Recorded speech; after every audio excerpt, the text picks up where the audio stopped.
आप अक्सर ऐसा पाएंगे कि बहुत से साइकोलॉजिस्ट स्पिरिचुअलिटी पर बहुत बात करते हैं।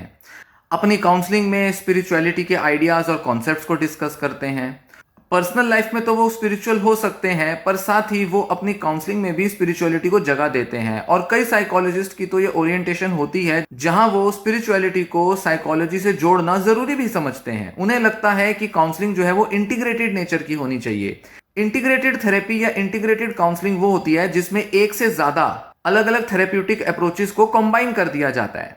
तो ये सब देखकर लगता है कि ये साइकोलॉजिस्ट फिर साइकोलॉजी क्यों कर रहे हैं, ये फिर सीधे तौर पर स्पिरिचुअल क्यों नहीं हो जाते, कोई स्पिरिचुअल मूवमेंट क्यों नहीं ज्वाइन कर लेते, अपनी एक स्पिरिचुअल ऑर्गेनाइजेशन क्यों नहीं खोल लेते, क्यों ये साइकोलॉजी की मेंटल हेल्थ की बातें करते रहते हैं, क्यों ये दुनिया को साइकोलॉजी का ज्ञान देते हैं। भाई स्पिरिचुअलिटी जो है, स्पिरिचुअल ज्ञान जो है, वो तो हमारे यहाँ सदियों से है। हजारों साल से लोग जो है वो स्पिरिचुअल रहे थे, रिलीजियस रहे थे। इतने सारे धर्म हैं जो दुनिया में बने हुए हैं। पिछले 100-200 साल से ही ये मेंटल हेल्थ और ये साइकोलॉजी की फील्ड है जो कि वेस्टर्न फील्ड है, वेस्टर्न साइंस ने बनाई है। पर सदियों से, हजारों सालों से तो लोग रिलीजियस थे, स्पिरिचुअल थे। जितना भी लोगों ने ज्ञान एकत्रित किया, जितना भी आज तक लोगों की लाइफ को डायरेक्शन देने के लिए, उसको गाइड करने के लिए जो भी ज्ञान होता था, वो सब तो स्पिरिचुअलिटी से आता था। तो फिर साइकोलॉजी की क्या जरूरत है? क्यों बेकार में अपनी दुकानें खोले बैठे हैं? क्यों बेकार में लोगों को बेवकूफ बना रहे हैं? क्यों बेकार में वही सारी बातें कर रहे हैं जो कि स्पिरिचुअलिटी में की जाती हैं? कई लोग इस तरह से रीजनिंग करते हैं। कई लोगों को लगता है कि साइकोलॉजिस्ट वही बातें तो कर रहे हैं, घुमा फिरा के वही सब तो हो रहा है। वैसे अगर देखा जाए तो साइकोलॉजिस्ट वही बातें नहीं कर रहे जो कि स्पिरिचुअलिटी में दी है, और इसको प्रूव करने के कई सारे तरीके हैं। कई सारे ऐसे आइडियाज हैं साइकोलॉजी में, वेस्टर्न साइकोलॉजी में, जो कि मेंटल हेल्थ पर ज्यादा फोकस करता है। उसमें बहुत सारे ऐसे आइडियाज हैं जिसको कि स्पिरिचुअलिटी के अंदर कवर भी नहीं किया जाता, चर्चा भी नहीं होती, उसकी झलक भी नहीं दिखती। पर फिर भी कहा जा सकता है कि साइकोलॉजिस्ट हो या जितने भी स्पिरिचुअल स्कॉलर्स होते हैं या जो गुरु होते हैं, ये मन को, विचारों को बदलने पर जोर देते हैं, व्यवहार को बदलने पर जोर देते हैं। ज्यादा आध्यात्मिक होने के लिए वो मन के जितने भी दोष हैं, जितने भी प्रॉब्लम्स हैं, उनको दूर करने के लिए कहते हैं। तो कहीं ना कहीं तो दोनों आपस में मिलते हैं, कहीं ना कहीं तो दोनों के रास्ते जो हैं वो एक ही हैं। या ये कहें कि साइकोलॉजी छोटे मोटे इश्यूज पर तो बात कर देती है, पर स्पिरिचुअलिटी जो है वो जीवन के बड़े ज्ञान के बारे में बात करती है, उसमें मोक्ष और मुक्ति की बात की जाती है। तो सारे साइकोलॉजिस्ट संत क्यों नहीं बन जाते? क्यों साइकोलॉजिस्ट बने फिर रहे हैं? क्या मिल रहा है इस फील्ड से? दुकान चल रही है, काम धंधे चल रहे हैं, सिर्फ इतना ही रीजन है? इस सवाल का जवाब ढूंढने के लिए थोड़े अपने मन को खोलना पड़ेगा, ओपन माइंडेड होकर सोचना पड़ेगा और आसपास की दुनिया को थोड़ा समझना पड़ेगा। ये बात ठीक है कि साइकोलॉजी जो है, जो कि आज हम मनोविज्ञान पढ़ते हैं, कोई भी किताब आप बाजार से खरीद के लाते हो जो कि साइकोलॉजी के बारे में है, उसमें सारे वेस्टर्न साइकोलॉजी के कॉन्सेप्ट्स मिलेंगे। पाश्चात्य सभ्यता, पाश्चात्य संस्कृति का सारा ज्ञान है। उन लोगों ने, यूरोप और अमेरिका के कुछ लोगों ने, वैज्ञानिकों ने, फिलोसफर्स ने जो पढ़ा, समझा, जाना, वही सब इन किताबों में लिख दिया। और ये सब तो बड़ा अधूरा सा ज्ञान लगता है। इवॉल्व होता जा रहा है, एडवांस होता जा रहा है, रोज नई नई चीजें जानते जा रहे हैं। तो ये बात तो सही है, ये जो ज्ञान है ये अधूरा है, कुछ वेस्टर्न यूरोपियन लोगों ने दिया है और इसमें बहुत कमियां हैं। पर अगर पिछले 100-150 साल का अगर हम साइकोलॉजी का ग्रोथ देखें, तो साइकोलॉजी ने हमारे ह्यूमन बिहेवियर को लेकर, ह्यूमन माइंड या ह्यूमन बिहेवियर को लेकर, या आज के जमाने की जो भी ह्यूमन प्रॉब्लम्स हैं, उसको बहुत अलग ढंग से, एक नए तरीके से, एक नई तरह की सोच से एनालाइज किया है, समझा है, जाना है। इसको कुछ इस तरह से समझेंगे कि दुनिया में गरीबी है, बेरोजगारी है, क्राइम है, बहुत सारा अपराध है, लोगों की बहुत सारी बुरी आदतें हैं, शराब पीने की, ड्रग लेने की, सिगरेट पीने की आदतें हैं, पॉर्न एडिक्शन जैसी एक नई बीमारी लोगों ने पकड़ ली है, इंटरनेट का एडिक्शन भी हो चुका है, वायलेंस है, न जाने कितने कितने तरीके की ऐसी समस्याएं हैं, ऐसे इश्यूज हैं। अगर हम इन इश्यूज को देखें तो क्या हम ये कह सकते हैं कि इनको अध्यात्म के रास्ते से सॉल्व किया जा सकता है? अगर अध्यात्म के पास इन सब इश्यूज का समाधान होता तो शायद ये सब इतनी प्रॉब्लम्स होती ही ना, शायद दुनिया में लोग इतने दुखी होते ही ना, शायद दुनिया में इतना असुरक्षा का भाव लोगों के मन में होता ही ना। किसी भी देश में 5-10 सालों के अंदर कुछ वर्ग के लोग होते हैं जो असुरक्षित महसूस करने लगते हैं। एक पॉलिटिकल पार्टी या एक आइडियोलॉजी का अगर दबदबा बन जाए तो लोगों में कई स्तर तक परेशानियां फैल जाती हैं। एक वर्ग है जो कि बहुत बेरोजगार हो जाता है, एक वर्ग जो है वो महंगाई से सफर करता है। कितना भी इन लोगों को गीता का पाठ पढ़ा लो, कितना भी इनको कुरान की आयतें सुना लो, कितना भी ये लोग गुरुद्वारे में जाके सेवा कर लें, चर्च के अंदर जाकर जीसस क्राइस्ट के सामने प्रार्थना कर लें, ना गरीबी मिटेगी, ना बेरोजगारी मिटेगी, ना महंगाई कम होगी उससे। क्योंकि कुछ ऐसी सामाजिक समस्याएं हैं जिनको अध्यात्म छू भी नहीं सकता। हाँ, भगवान की शरण में जाना, पूजा पाठ करना, आस्तिक होना, ये सब अच्छी चीजें हैं। या कोई स्पिरिचुअल मूवमेंट ज्वाइन कर लेना, जो कि आजकल बड़े मॉडर्न एज स्पिरिचुअल गुरुज हैं, जो कि यूट्यूब पर भी आजकल बड़े पॉपुलर हैं। वो कई अलग अलग लाइफ के इश्यूज के ऊपर, लाइफ के अलग अलग एरियाज पर ज्ञान देते फिरेंगे।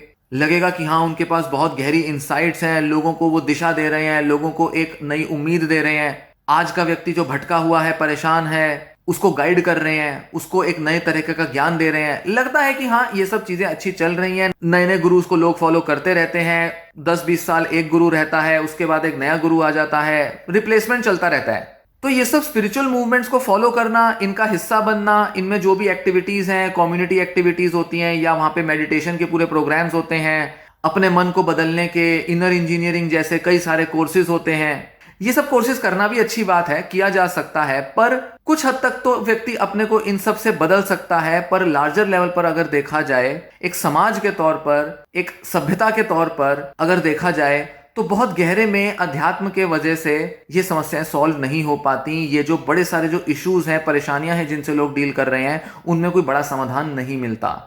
जैसे मेडिकल साइंस है जो कि बीमारियों को क्योर करने का दावा करती हैं, चाहे मेडिकल की वो कोई भी पद्धति हो, चाहे वो एलोपैथी हो, आयुर्वेद हो या होम्योपैथी हो, वो बीमारियों का क्योर करती हैं, बीमारियों को मैनेज करने में लोगों की मदद देती हैं। वहां भी अध्यात्म का कोई बहुत बड़ी भूमिका नहीं होती। कुछ हद तक लोगों को कोप करने में, बीमारियों का सामना करने में, अपने को पॉजिटिव रखने में थोड़ा बहुत ये अध्यात्म मदद कर देता है। पर गहरे में लोगों की बीमारियों का क्योर केवल अध्यात्म की वजह से नहीं हो पाता। आप कोविड को पूजा पाठ से दूर नहीं कर सकते। कैंसर हो गया है, दिल की बीमारियां हैं, लिवर, लंग, किडनी, आंखों की हड्डियों की, न जाने किस किस तरह की बीमारियां हैं। आप कितना भी पूजा पाठ कर लोगे, ये बीमारियां दूर नहीं होंगी। इसके लिए हमें इलाज चाहिए होगा। उसी तरह से आज के समाज में जितने भी मानसिक कलेश लोगों के मन में रहते हैं, जो कि घर परिवारों में, अपने जीवन को लेकर जितनी भी समस्याएं रहती हैं, उनके समाधान के लिए केवल हम अध्यात्म का रास्ता नहीं चुन सकते। देखने से लगता है कि साइकोलॉजी, मेंटल हेल्थ प्रॉब्लम्स, ये सब भी तो वही हैं जो कि स्पिरिचुअलिटी में भी जिसके बारे में बात की जाती है। इनफैक्ट इकोनॉमिक प्रॉब्लम्स, बेरोजगारी और ये जितने भी इश्यूज हैं, इनसे तो हम कह सकते हैं कि अध्यात्म काफी दूर है, काफी बड़ा फासला है इसमें। पर साइकोलॉजी, मेंटल हेल्थ, हमारी सोच, हमारी इमोशंस, हमारे बिहेवियर, ये बहुत ज्यादा मेल खाते हैं स्पिरिचुअलिटी से। इसलिए ज्यादातर लोग जो मेंटल हेल्थ को बेहतर करना चाहते हैं, वो स्पिरिचुअलिटी के रास्ते पर निकल जाते हैं। और बहुत से लोग इसमें गलती कर लेते हैं, क्योंकि वो स्पिरिचुअलिटी को एक सॉल्यूशन के तौर पर देखने लगते हैं।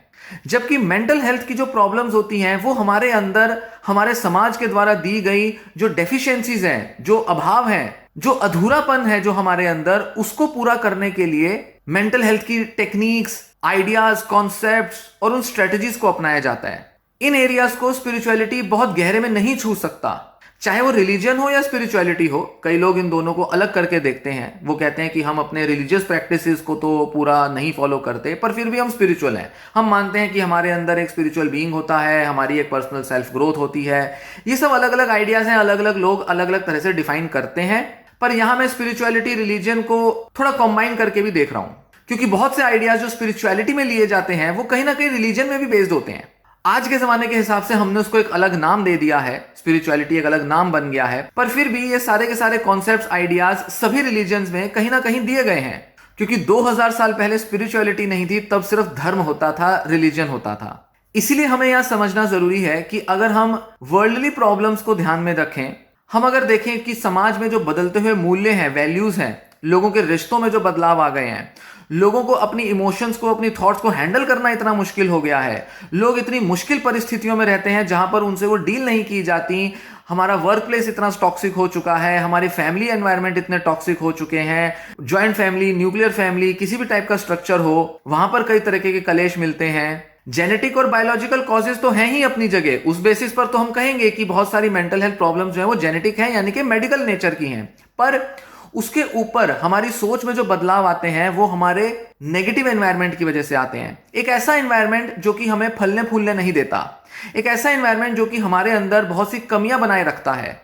हम अपनी कमियों को, अपनी जरूरतों को पूरा नहीं कर पाते, और जब अटक जाते हैं लाइफ में, जब लाइफ ग्रो नहीं कर पाती, लाइफ के हमारे सारे एम्बिशन, सारे गोल अचीव नहीं हो पाते, तो उस अटकने की वजह से मन हमारा सड़ने लगता है, सोच हमारी नेगेटिव होने लगती है, जिस वजह से मानसिक बीमारियां आती हैं। तो अगर हम मानसिक बीमारियों को स्पिरिचुअल इश्यूज से अलग करके देखें, तो ही हमारा फायदा है। और यही वजह है कि क्यों मेंटल हेल्थ प्रैक्टिशनर्स, साइकोलॉजी की फील्ड और मेंटल हेल्थ के जो डिसऑर्डर्स हैं, और ये जो पूरी जो साइकेट्री और साइकोलॉजी की जो पूरी फील्ड है, ये अपने में प्रासंगिक हो जाती है, रिलेवेंट हो जाती है। जैसे दुनिया भर में वैश्विक स्तर पर बहुत सारे सामाजिक समस्याएं हैं, वैसे ही लोगों के कुछ निजी समस्याएं हैं जिनका समाधान सिर्फ मनोविज्ञान दे सकता है। और क्योंकि वेस्टर्न साइकोलॉजी ने इसकी शुरुआत की, वेस्टर्न साइकोलॉजी को प्रैक्टिकली ह्यूमन प्रॉब्लम्स को समझना शुरू किया, इसलिए मजबूरी में ही सही पर हमारे पास उनके कॉन्सेप्ट्स और आइडियाज जो हैं वही अवेलेबल हैं, वही ज्यादा प्रैक्टिकली हम इंप्लीमेंट कर पाते हैं, उन्हीं से हम समाधान ढूंढ पाते हैं, क्योंकि उनका डायरेक्ट एप्लीकेशन हमारे मेंटल हेल्थ प्रॉब्लम्स के लिए देखा गया है। उन्होंने स्पेसिफिक टेक्निक्स बनाई हैं जो कि हमारे मेंटल डिसऑर्डर्स को दूर कर सकती हैं। और ये जो पूरा एवोल्यूशन हो रहा है मेंटल हेल्थ एरिया में, ये काफी हद तक लोगों के फायदे में जाता है और बहुत डाउन टू अर्थ अप्रोच है ये, जिससे कि लोगों की वास्तविक समस्याओं को सॉल्व किया जा सकता है, बजाय इसके कि हम सिर्फ एक एस्केप ढूंढें स्पिरिचुअलिटी में, कि जिससे कि मन को लुभाने के लिए थोड़ी देर के लिए तो अच्छा लगेगा, आराम मिलेगा, पर फिर दोबारा जब अपने जीवन में आएंगे तो वही समस्याएं वहीं की वहीं वैसी की वैसी मिलेंगी। कितने भी कलेश हो जीवन में, वो वहीं के वहीं रहेंगे, वो समस्याएं आपको वैसे ही सॉल्व करनी पड़ेंगी, बावजूद इसके कि आप कितने भी स्पिरिचुअल क्यों ना हो। सुबह मंदिर जाएं, मस्जिद जाएं, गुरुद्वारे जाएं या चर्च जाएं, वापस लौटकर आपको उन्हीं समस्याओं से डील करना है। वो समस्याएं जिसके लिए आपको अपनी सोच बदलनी है, देखने का नजरिया बदलना है, अपनी इमोशंस को हैंडल करने के ढंग सीखने हैं और अपने व्यवहार में, अपने व्यक्तित्व में एक पॉजिटिविटी लानी है। यहां पर मेंटल हेल्थ टेक्निक्स और प्रैक्टिसेस की ही सबसे ज्यादा रिलेवेंस होती है। अब इसको इस नजर से भी सोचें कि ज्यादा रिलीजियस होने से दो मानसिक बीमारियां भी देखने में आती हैं। एक होता है रिलीजियस ओसीडी और एक होते हैं रिलीजियस डिल्यूजन्स। दोनों अलग अलग बीमारियों में पाए जाते हैं। रिलीजियस ओसीडी एक ओसीडी का एक थीम है, उसका एक टाइप है, और religious delusions schizophrenia, delusional disorder, कुछ इस तरह के साइकोटिक डिसऑर्डर्स में पाई जाती हैं। ये कुछ ऐसी बीमारियां हैं या ये कुछ ऐसे लक्षण हैं जो तब होते हैं जब एक पर्सन के रिलीजियस बिलीव्स या रिलीजियस एटीट्यूड्स और रिलीजियस बिहेवियर्स एबनॉर्मल हो जाते हैं, बीमारी ले आते हैं, मन को अस्वस्थ कर देते हैं। जब किसी भी चीज की अति हो जाए, एक्सट्रीम हो जाए, तो वो बीमारी का रूप ले सकता है। रिलीजियस ओसीडी में यही देखने में आता है। एक पर्सन बहुत ज्यादा रिलीजियस प्रैक्टिसेस को फॉलो करता है, सुबह शाम रिलीजियस एक्टिविटीज करता है, वो इतना ज्यादा रिलीजियस हो जाता है कि उसके मन में वो जो कॉन्सेप्ट्स हैं, जैसे कि पाप और पुण्य का जो पूरा जो कॉन्सेप्ट है, वो इतने गहरे में बैठ जाता है कि उसे लगता है कि मन में कोई भी अगर नेगेटिव या गंदा थॉट आएगा तो इसका मतलब है कि उसने कोई पाप किया। तो वो उस पाप को दूर करने के लिए किसी तरह से भगवान की बहुत ज्यादा प्रार्थना करना शुरू कर देगा। जैसे मान लीजिए किसी व्यक्ति के मन में कुछ ऐसे चित्र बने, कुछ ऐसी इमेजिनेशंस आई जिसमें वो देख रहा है कि उसके घर वाले जो हैं वो मर जाएंगे या वो मर गए हैं, वो उनकी डेड बॉडी देखता है। अब वो इतना डर जाता है कि वो इसे दूर करने के लिए भगवान का नाम लेने लगता है। कई कई बार भगवान का नाम लेता है, पूजा करता है, और वो पूरी सीक्वेंस में करता है, एक के बाद एक कई सारे तरीके से भगवान को याद करता है। जितने भी भगवान हैं, उसके इष्ट देवी देवता हैं, उनको याद करके उनके मंत्र बोलता है, उनकी आरतियां करता है। पूरा दिन वो इसमें खर्च कर सकता है। वो भगवान के मंदिर के सामने खड़े होकर किसी ना किसी सीक्वेंस में काफी सारी पूजाएं रिपीट करता है, सिर्फ इसलिए ताकि उसके मन में वो विचार ना आए, गंदे विचार ना आए जो कि उसके मन में अपने पेरेंट्स या अपने फैमिली मेंबर्स को लेकर आ रहे हैं। या इसी की बजाय कोई भी मन की कोई इच्छा पूरी करनी है, करियर अच्छा चाहिए, अच्छी शादी करनी है, कोई भी ऐसा लक्ष्य हासिल करना है, उसके लिए भी एक पर्सन बहुत ज्यादा पूजा पाठ कर सकता है, इस उम्मीद से कि मैं जितना ज्यादा पूजा पाठ करूंगा, जितना ज्यादा भगवान को किसी एक तरीके से याद करूंगा, उतना अच्छे से भगवान मुझसे खुश होंगे और मुझे वो मन मुताबिक रिजल्ट मिलेगा। तो ये तो सभी लोग करते हैं, सभी लोग भगवान की पूजा करते हैं। कोई 3 बार करेगा, 5 बार करेगा, 10 बार करेगा। पर रिलीजियस ओसीडी का पेशेंट इतना ज्यादा अपने अंदर एंजाइटी फील करने लगता है, उसको लगता है कि अगर मैंने 5 बार भगवान का नाम नहीं लिया तो मेरी ये जो मनोकामना है पूरी नहीं होगी, भगवान नाराज हो जाएंगे। तो वो 5 बार बोलेगा, धीरे धीरे 5 का 10 हो जाएगा, वो 10 बार बोलेगा, और इतनी बेचैनी, इतनी एंजाइटी उसको फील होगी कि उसको लगेगा कि अगर मैंने इतनी बार नहीं बोला तो भगवान नाराज होंगे और भगवान मुझे पाप भी दे सकते हैं, मेरे से नाराज हो सकते हैं। तो अपने रिलीजियस एटीट्यूड और रिलीजियस बिलीफ के इर्द गिर्द उसका पूरा ये बीमारी जो है, पूरा डिसऑर्डर जो है, ये पनपने लगता है। इसी के साथ जिन लोगों को रिलीजियस डिल्यूजन्स होती हैं, उनको ऐसा लग सकता है कि भाई मेरे अंदर जीसस क्राइस्ट आ गए, अब मैं इस दुनिया का उद्धार करने आया हूं, दुनिया में एक नए धर्म की स्थापना करने आया हूं, मैं जीसस का दूत हूं। जीसस ने सूली पे चढ़ने के बाद अपने कुछ 5-7 लोग चुने थे, उनमें से मुझे चुना था और मुझे कहा था कि कलयुग में जाना और जाके वहां पर शांति का मैसेज देना। अब वो बाइबल पढ़ना शुरू कर देगा, बाइबल के कुछ ऐसी लाइनें पढ़ेगा और बताएगा कि ये जो लाइन यहाँ पे लिखी है ये मैंने कही थी, क्योंकि मेरा 2000 साल पहले जो जन्म हुआ था, अवतार हुआ था, उसमें वहां उस जगह पर जाकर यरूशलेम में मैंने ये सब बातें कही थी। न जाने क्या क्या उसके मन में पूरी एक कहानी बनेगी, वो अपने को जीसस क्राइस्ट समझेगा, मसीहा समझेगा, और सब लोगों को हमेशा जो है वो धर्म का पाठ पढ़ाता रहेगा। उसको ऐसा लगेगा कि मेरे अंदर भगवान की आत्मा आ गई है या मैं ही भगवान हूं। वो भगवान की तरह बिहेव करेगा। बहुत से लोग जिनको डिल्यूजनल डिसऑर्डर या बाइपोलर डिसऑर्डर होता है, वो अक्सर अपने डिल्यूजनल फेज में, जब इनके डिल्यूजन बहुत ज्यादा बढ़ जाते हैं, तो अक्सर वो इसी तरह से देखे जाते हैं करते हुए। ऐसे ही वो बिलीव करते हैं, उनको सच में लगता है कि उनके अंदर कोई ताकत आ गई है या उनके अंदर वो भगवान आ गया है। और यहां मैंने बात जीसस की पर ये किसी भी धर्म में हो सकता है। हिंदू धर्म में सोचेंगे कि मेरे अंदर कृष्ण भगवान आ गए हैं, मैं राम का अवतार हूं। कहीं कुछ पुराणों में या किसी महाभारत में कुछ लिखा होगा कि ये अवतार आएंगे कलयुग के अंदर, कल्कि आएंगे, वो अपने को कल्कि समझ सकता है। तो हम क्या देखते हैं कि ये जो रिलीजन स्पिरिचुअलिटी है, ये भी हमारे बिलीफ के दायरे में आते हैं। ये भी हमारे बेसिक से एटीट्यूड्स, बेसिक से थॉट प्रोसेस के दायरे में आते हैं। और इस वजह से हम ये कह सकते हैं कि सारे सॉल्यूशंस जो है वो स्पिरिचुअलिटी में अवेलेबल नहीं है। मानसिक बीमारियां भी ऐसी होती हैं, उनमें भी हमारे बिलीव्स कुछ इस तरह से बीमार हो जाते हैं, नेगेटिव हो जाते हैं, कि वो चाहे रिलीजियस नेचर के हों या वो नॉन रिलीजियस नेचर के हों, वो बिल्कुल एक सेपरेट एंटिटी होते हैं, मतलब अपना एक अलग अस्तित्व रखते हैं।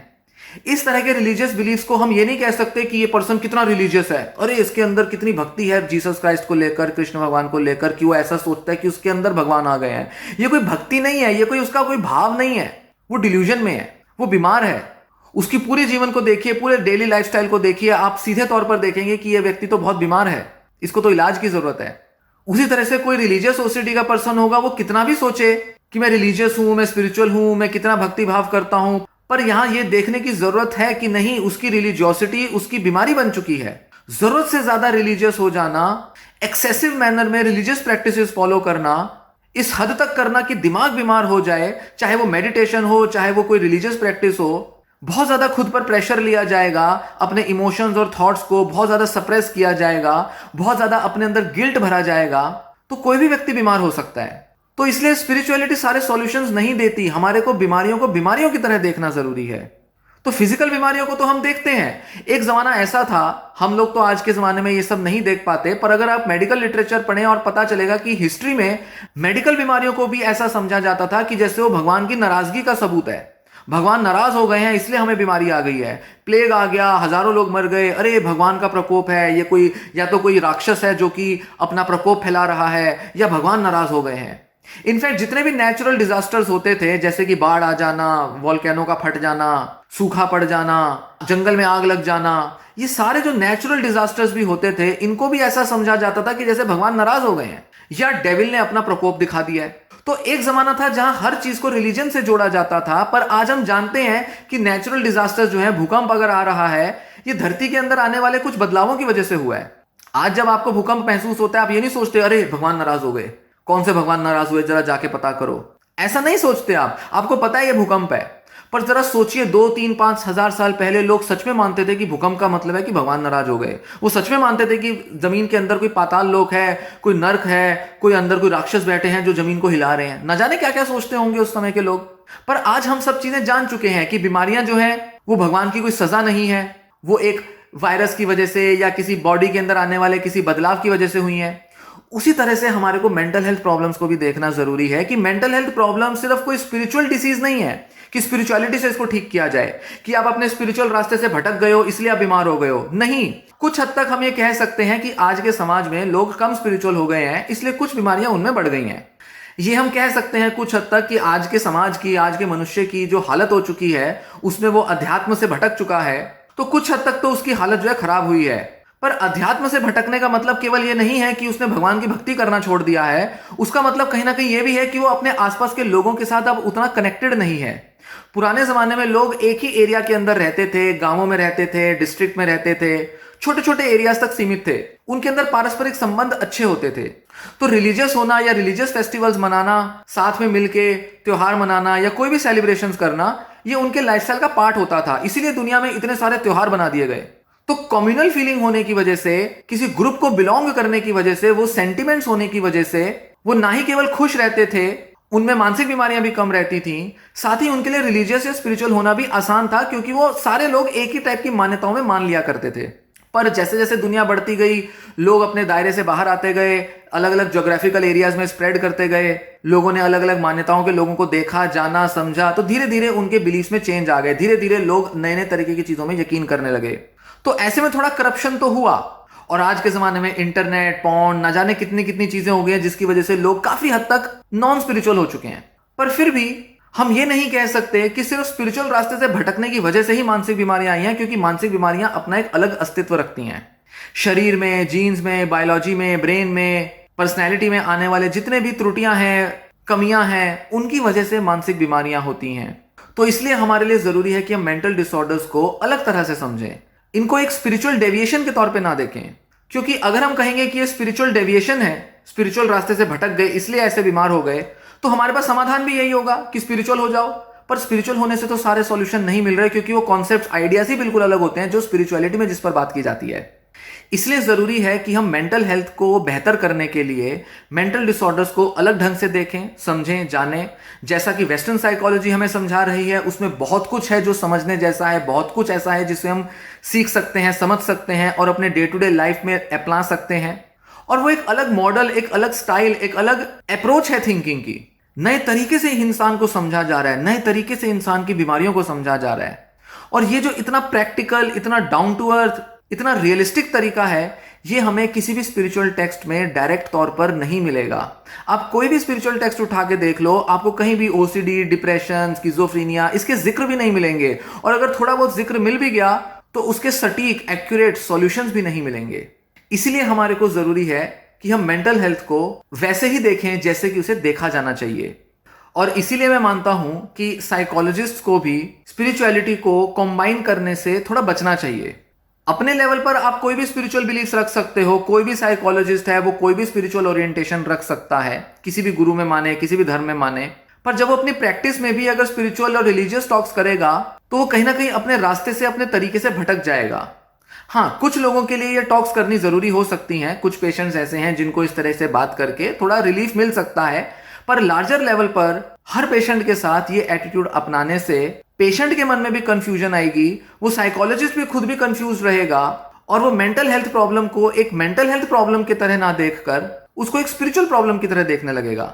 हाँ, साइकोलॉजिस्ट बनने के बाद अगर उसको संत बनना है, संन्यास लेना है, किसी स्पिरिचुअल ऑर्गेनाइजेशन को हमेशा के लिए ज्वाइन करना है, तो वो कर सकता है, कोई विरोध नहीं है इसमें। ऐसा नहीं है कि अरे मेंटल हेल्थ की बात कर रहे हो तो स्पिरिचुअलिटी के अगेंस्ट जाओ, नास्तिक बन जाओ या एग्नोस्टिक बन जाओ। नहीं, इसकी कोई जरूरत नहीं है।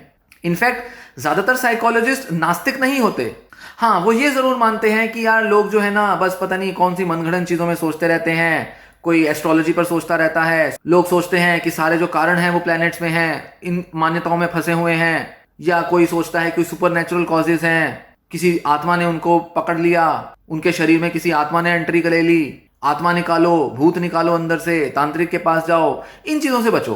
तो ये जो अंधविश्वास वाली चीजें हैं, इनके तो अक्सर हर साइकोलॉजिस्ट खिलाफ रहता है, पर स्पिरिचुअलिटी या रिलीजन के खिलाफ साइकोलॉजिस्ट नहीं रहते। इसलिए जरूरी है कि हम मेंटल हेल्थ का जो पूरा साइंस है, पूरा जो लिटरेचर है, पूरी जो फील्ड है, पूरा जो अप्रोच है, टेक्निक है, उसके महत्व को समझें, उसकी इंपॉर्टेंस को समझें, और उसे सिर्फ ये कहकर ना नकार दें कि अरे ये वेस्टर्न साइकोलॉजी वाले अपनी दुकान चला रहे हैं, अपना धंधा बढ़ा रहे हैं, इनको क्या पता हमारे हिंदुस्तान में कितने बड़े बड़ा ज्ञान मौजूद है, अरे हमारे वेदों में सब कुछ लिखा है। इस तरीके के नैरेटिव से बचना चाहिए। कुछ नहीं हासिल होगा इस तरीके के नैरेटिव से। बात बात पर 5000 10,000 साल पुराना ज्ञान बीच में ले आते हैं, क्या मिलेगा उससे? क्या लोगों के डिप्रेशन दूर हो जाएंगे? क्या लोगों के स्किज़ोफ्रेनिया दूर हो जाएंगे? क्या लोगों के जो जितने भी मानसिक कलेश हैं, लोगों के घरों में जो इतनी लड़ाइयाँ, इतनी परेशानियां चल रही हैं, करियर की, लाइफ की, रिलेशंस की जो प्रॉब्लम्स चल रही हैं, वो दूर हो जाएंगी? वो 5000 साल पुराना ज्ञान का क्या करेंगे हम? हमें कुछ सॉल्यूशंस चाहिए, और वो सॉल्यूशंस हमारी प्रैक्टिकल लाइफ में, हमारे रियलिस्टिक बिहेवियर्स में मौजूद हैं। तो इसलिए हमें थोड़े दकियानूसी एक्सक्यूजेस से बचना चाहिए।